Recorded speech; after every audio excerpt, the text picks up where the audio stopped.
The Dodgers keep adding no matter how powerful they are.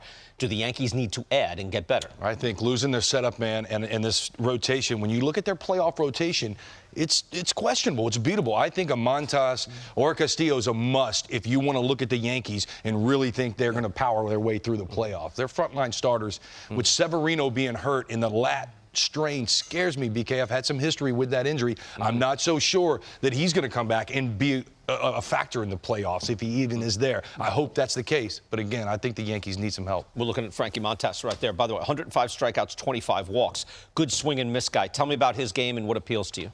Well, you're going to see Frankie has beat the good teams, and that's what I love about him. Him beating the Houston Astros. You see, Frankie is a big guy. He is a confident guy. I love the way he takes the mound, the poise and the quiet confidence there with a slider. And you're going to see here, this is what I love, this split. Just an incredible competitor. And when you're watching him go out and beat teams like the Houston Astros, like he did his last start, heard Mark Kotsay say he's been dealing with some off-the-field personal issues. We know he's been dealing with some health issues. To come back off of that and your second start back, beat a contending team, a World Series favorite in the Houston Astros. I love Frankie. I think he's going to be dealt here in a little bit, and we got a lot of suitors out there that need him. What's the market like?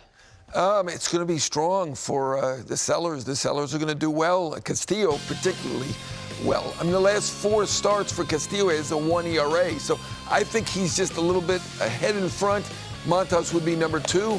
There's starting to be some other possibilities. Pablo Lopez could be traded. We mentioned Martin Perez earlier. Zach Plesac, the nephew of our colleague, potentially could get traded. But I would say 1 and 2 are Castillo and Montas, probably in that order at this point. I ordered this up, Jake, so just to see where he was. You know, where does he rank? He's 23rd in ERA. This is going back 2021.